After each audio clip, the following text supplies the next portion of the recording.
قرآن conference تھی الحمرا میں، ادھر میں نے اپنا وہ پڑھا تھا نا، تو آپ نے ہوسٹ کیا تھا نا سر ہاں جی ہاں جی ہاں جی قرآن سائن تحریک کا، جو جنگ کے اچھا کولیبوریشن کے ساتھ، صحیح، مجھے یاد آ گیا تھا۔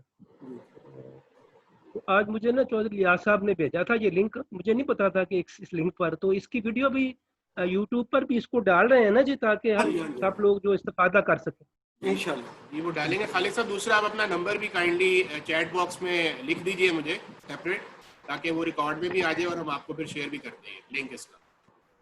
جی میں لکھ دیتا ہوں۔ اچھا، ایک اور سوال یہ آیا کہ جو پرندوں کا جو کاروبار ہے، جیسے کچھ ہم گھر میں پیٹس رکھتے ہیں لیکن اس کے علاوہ کچھ لوگ اس کو بیچنے اور خریدنے کا بھی کام کرتے ہیں، جتنے پیٹس رکھتے ہیں آپ خریدتے ہی ہیں، ہاں جی، لیکن تجارت یعنی نہیں کرتے، بعض اوقات تو گھر میں رکھنے کے لیے اور بعض اوقات تجارت کی گھر سے خریدے ایک جگہ سے اور دوسری جگہ پر اس کو بیچ دیا۔ بات تو ایک ہی ہے، آپ نے گھر میں رکھنے کے لیے بھی اگر خریدا ہے تو کوئی تجارت نہ کرتا تو کہاں سے خرید لاتا؟ تو وہ تو چولی دامن کا ساتھ ہے۔ لیکن ایک بات یاد رکھیں، یہ میں نے کہا کہ کائنات کی ہر چیز جو ہے وہ انسان کے لیے ہی۔ اگر آپ کو مور گھر میں اچھے لگتے ہیں ضرور رکھیں، کوشش کیجئے کہ ان کو وہ فطری ماحول بھی دے سکیں جہاں ان کو آزادی کم از کم اس کی سلب ہو، آزادی کے اوپر کوئی قدغن نہ آنے۔ ظاہر جو رکھے گا اسے دانا تو دے گا، لیکن یہ کافی نہیں، آزادی نہیں سلب ہونی چاہیے۔ یہ کوئی اور بھی سوال کسی نے پوچھنا ہے تو پوچھ لیجیے، ورنہ ہم دعا کے لیے۔ جی السلام علیکم۔ وعلیکم السلام۔ استاد محترم سے پوچھنا چاہتی ہوں میرا ایک کہ تھیسس ہے اس یہ پر۔ لیکچر کا سلسلہ جاری رہے گا؟ جی جی یہ لیکچرز کا سلسلہ جو ہے یہ جاری رہے گا؟ یہ سورۃ ہود کے بعد جو ہے اس کو جاری رکھیں گے؟ انشاءاللہ آگے سورہ یوسف آ رہی ہے، ہم سورہ یوسف سے آگے جی انشاءاللہ۔ سر بہت اچھی اورینٹیشن ہو رہی ہے قرآن سے، اگر تھوڑا سا ہمیں وقت اور مل جائے تو انشاءاللہ ہم اور بہتر سیکھ سکتے ہیں۔ جزاک اللہ، اللہ تعالیٰ آپ کو صحت تندرستی دے اور آپ کی اور ہمارے علم میں اضافہ کرے اور قرآن کے ساتھ ہمیں جوڑے رکھے۔ جزاک اللہ۔ جزاک اللہ۔ تیسیس کے بارے میں آپ کچھ کہہ رہے ہیں؟ تیسیس کا میرا اس کے جو شخص انسانوں سے محبت نہیں نہ کرتا اور صرف جانوروں سے اور پرندوں سے ہی محبت کرتا ہے اور اس کی غلو کرنے لگ جاتا ہے، میں اس جملے کو جان بوجھ کے پہلے انسانوں کا کہا، اس کو چھوڑتا ہے تو تب وہ ادھر غلو کرتا ہے۔ جب یہ جو غلو کرتا ہے، کتا رکھتا ہے، بلی رکھتا ہے، وہ انسانوں سے اتنا ہی وہ کٹتا ہے۔ میں نے ابھی تک وہ لوگ نہیں دیکھے جو جانوروں سے زیادہ پیار کرتے ہوں پھر انسانوں سے بھی ان کا پیار ہے۔ کتے کے لیے مر جانے والے، کتا زخمی ہوئے، چیل کے مر جانے پر شور مچا دینے والے، افغانستان میں لاکھوں انسانوں کو لقمہ اجل بنائے، ان کو ذرا بھی تکلیف نہیں۔ میں کوئی بات پتہ نہیں سمجھا سکتا ہوں، اس پہ کوئی سوال ہو تو پھر میں کھول کے بتاؤں۔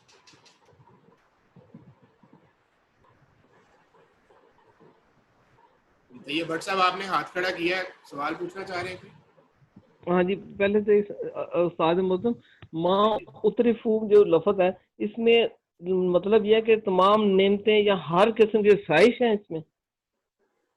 متطرف کہتے ہیں کہ خواہشوں کو پورا کرنے کے لیے جو چیزیں سامان کے طور پر دے دی جائے، مثلا آپ کا گھر بہت بڑا مل گیا، تنخواہ بڑی مل گئی، سٹیٹس بڑا مل گیا، ضروریات زندگی بہت زیادہ ہو گئیں، تو پھر بندہ ادھر ہی لگا رہتا ہے اسی کی عیش میں پہلے یہ گھر بنا لوں، میں پھر بچوں کے گھر بنا لوں، میں پھر محل کو ذرا بڑا کر لوں، میں پھر گاڑی ذرا بڑی کر لوں۔ وہ جو ینہون عن المنکر والی جو پوزیشن ہے یہ تیسری ہے، یدعون علی الخیر